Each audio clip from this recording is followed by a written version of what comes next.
Magandang araw! Welcome sa Araling Panlipunan 7. Ang tatalakayin natin ngayon ay tungkol sa kahalagahan ng ugnayan ng tao at kapaligiran. Sa pagkakataong ito, mas mabibigyang linaw ang mga katangian ng kapaligiranng pisikal sa mga rehiyon ng Asya, ayon sa kanyang kinaroroonan, hugis, sukat, anyo, klima at vegetation cover. Mga uri ng anyong lupa. Una rito ay ang bulubundukin o hanay ng mga bundok.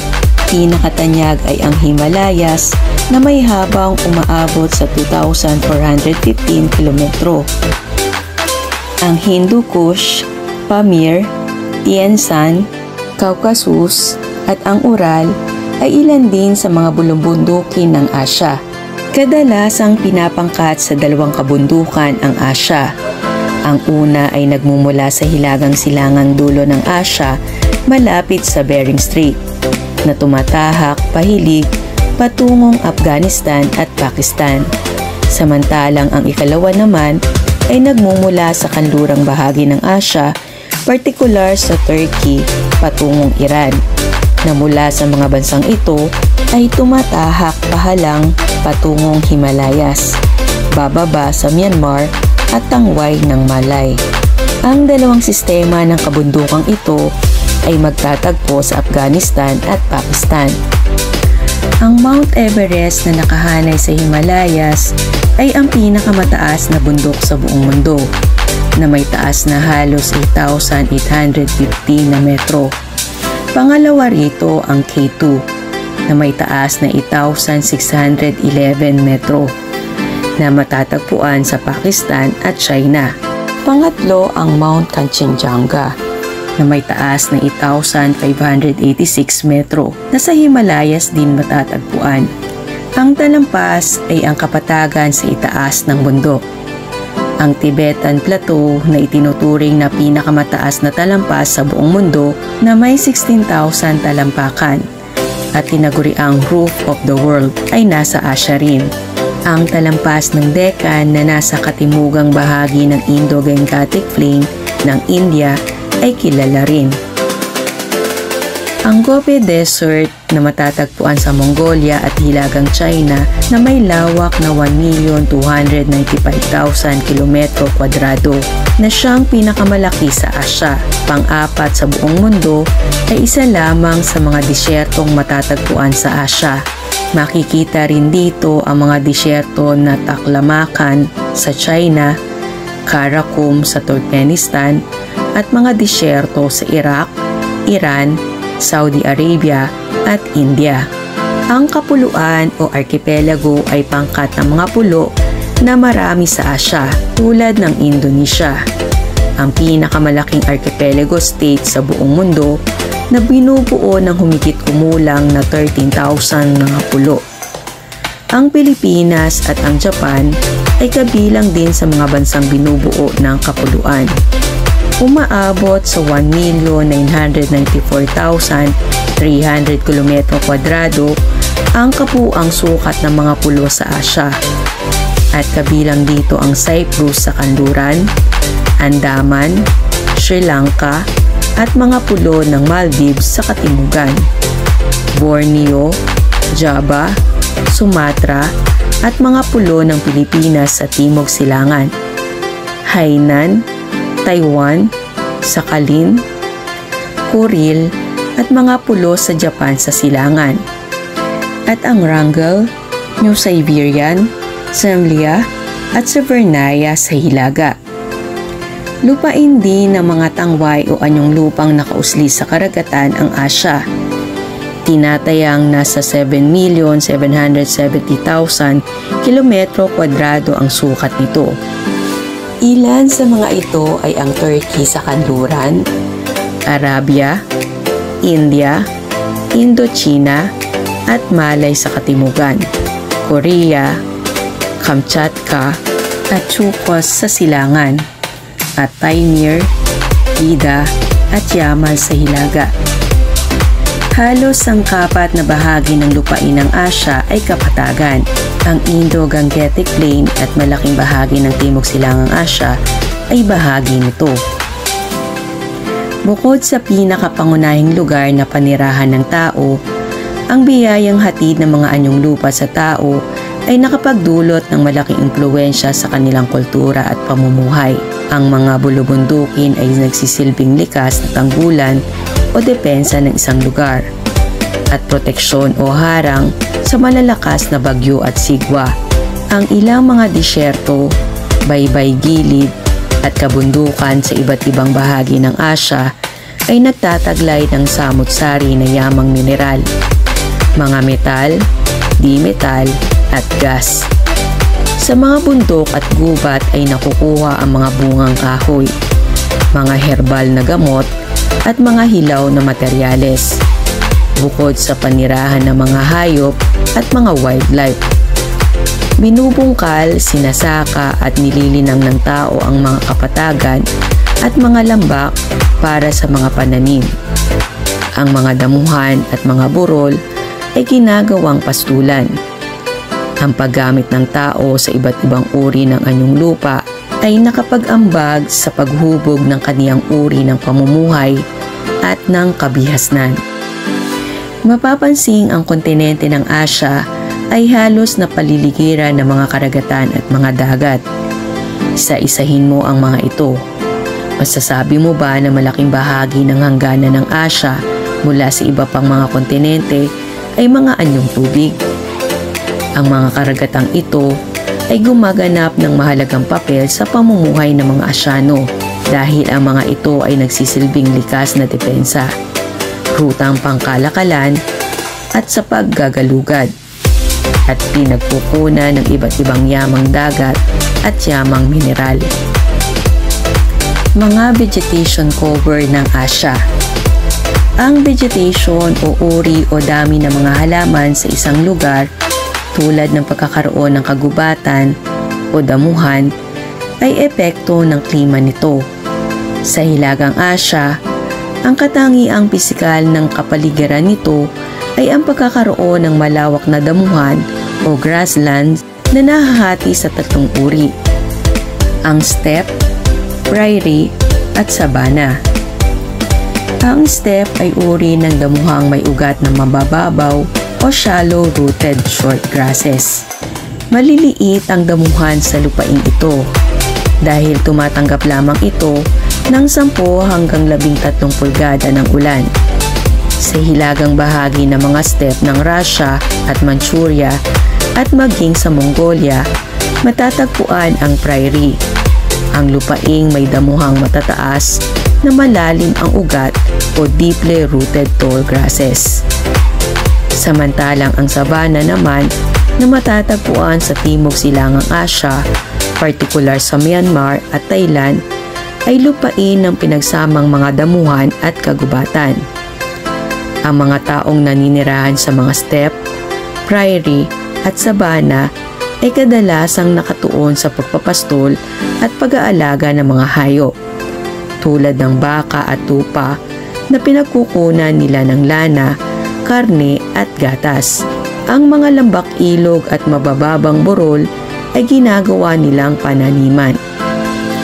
Ang boreal forest o taiga ay matatagpuan din sa Hilagang Asya, partikular na sa Siberia.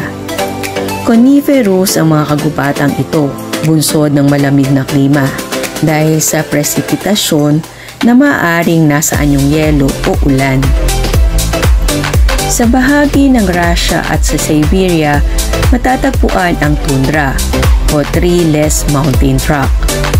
Kakaunti ang mga halamang tumatakip at halos walang puno sa lupaing ito dahil sa malamig na klima. Ang lupaing malapit sa baybayin ng Arctic Ocean ang saklaw ng behetasyong ito. Sa Timog Silangang Asya at sa mga bansang nasa torrid zone, ang biniyayaan ng tropical rainforest dahil sa mainam na klima nito na halos may pantay na panahon ng tag-ulan at tag-araw. Ngayon naman ay tunghayan natin ang mga klima sa Asya. Tunghayan natin ang mga impormasyon na nagpapakita ng iba't ibang uri ng klima sa mga rehiyon ng Asya. Hilagang Asya. Central Continental. Mahaba ang taglamig na karaniwang tumatagal ng 6 na buwan at maiksi ang tag-init. Ngunit may ilang mga lugar na nagtataglay ng matabang lupa.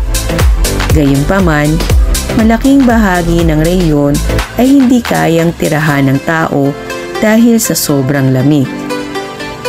Hindi palagian ang pagbabago ng klima sa kanlurang Asya. Maaring magkaroon ng labis o di kaya'y katamtamang init o lamig ang lugar na ito. Bihira at halos hindi nakararanas ng ulan ang malaking bahagi ng rehiyon.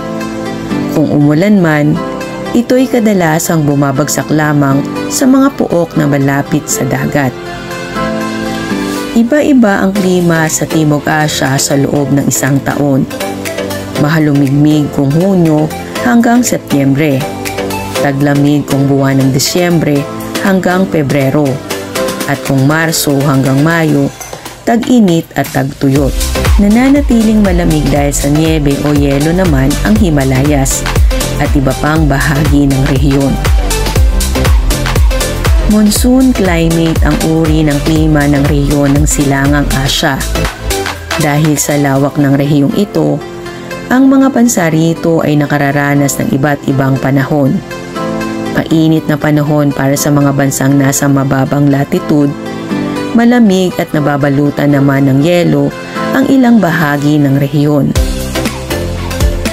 Halos lahat ng bansa sa rehiyon ng Timog Silangang Asya ay may klimang tropikal na nakararanas ang mga ito ng tag-init, taglamig, tag-araw at tag-ulan. Ang katangiang pisikal ng mga rehiyon sa Asya. Ang kabundukang Ural na nasa rehiyong ito ang humahati sa mga kontinente ng Europe sa Asya. Ang Bering Sea ang nag-uugnay sa Hilagang Asya at Alaska. Ang kanlurang Asya ay nakatalaga sa pangkontinental na bahagi ng Asya at sa hilagang silangang bahagi ng Afrika. Nahahati ito sa 3 rehiyong pisikal. Ang Northern Tier na lupain ng kabundukan at talampas. Arabian Peninsula na isang malawak na tangway na pinaliligiran ng iba't ibang anyong tubig. Ang Fertile Crescent na nagtataglay naman ng matatabang lupa at sagalang supply ng tubig. May anyong hugis at sulok ang Timog Asya na may hangganang Indian Ocean sa timog at kabundukan ng Himalayas sa hilaga. Sa kanlurang bahagi ng rehiyon, nakalatag ang mga bansang Afghanistan, Pakistan at India. Sa silangan ay Bangladesh. Sa dakong hilaga ay ang mga bansang Bhutan at ang mga pulo ng Sri Lanka at Maldives sa timog. Mainit sa rehiyong ito maliban sa mga kabundukan na nananatiling malamig dahil sa niebe o yelo. Malaking bahagi ng kalupaan ng Asya ay sakop ng rehiyong Silangang Asya, partikular na ang China, na sumasakop sa 20% na sukat ng kontinente. Ang mga bansang Japan at Korea ay halos 5% ng lupain ng Silangang Asya. Ang rehiyong ito ay may mga pisikal na hangganan tulad ng Gobi Desert, Mongolian Tibetan Plateau at ang Himalayas. Ang mga ilog ng Wangho, Yangtze at Xinjiang ay ang 3 pinakamahalagang ilog sa pamumuhay ng mga Tsino dahil sa nagpapataba ito ng mga lupain at ginagamit na ruta para sa pakikipagkalakalan. Samantala, sa pamamagitan ng sea sa Japan at Korea Strait, ang bansang Japan ay nahihiwalay sa mismong lupain ng Silangang Asya. Binubuo ito ng 4 na malalaking isla, ang Kyushu, Shikoku, Honshu at Hokkaido. Ang kahabaan ng Timog Silangang Asya ay makikita sa timog ng China at Japan. Ang India ang nasa hilagang kanluran at Pacific Ocean naman sa silangang bahagi. Dahil sa kaaya-ayang klima nito, magubat na kabundukan ang nasa hilaga ng rehiyon at mga lambak ilog naman sa timog. Ang pangkontinenteng Timog Silangang Asya o Mainland Southeast Asia ay isang tangway na nasa pagitan ng South China Sea at Indian Ocean. Ang malaking bahagi ng lupain ay kabundukan. Kilala ang ilog ng Irrawaddy, Salween, Chao Phraya, Mekong at Red River. Ang pangkapuluang Timog Silangang Asya o Insular Southeast Asia naman ay binubuo ng mga kapuluang nakalatag sa karagatan kabilang ng mga isla sa Pilipinas, Indonesia at East Timor. Ang ilan sa mga kapuluang ito ay kabilang sa rehiyong Pacific Ring of Fire. Dahil hitik sa mga bulkan ang lugar, maaari itong magdulot ng paglindol dulot ng kanilang pagsabog. Napaka-importante ang pag-unawa sa pisikal na kapaligiran ng Asya. Ang kapaligiran ay may napakalaking impluwensya sa pamumuhay at paghubog ng kabihasnang Asyano. Ang mga kaganapan sa kasaysayan at pagbabagong kultural ay maaaring hatid at epekto ng kapaligirang ginagalawan ng tao. Ang Asya ay tahanan ng iba't ibang uri ng anyong lupa at nagkaroon ito ng malaking ugnayan sa paghubog ng iba't ibang kabihasnang Asyano. Ang idinidikta ng katangiang pisikal ng lugar kung saan naninirahan ang mga sinaunang Asyano ang humubog sa kanilang pamumuhay. Maraming salamat sa inyong pakikinig. Hangad ko na marami kayong natutuhan mula sa paksang ating tinalakay. Hanggang sa muli, paalam!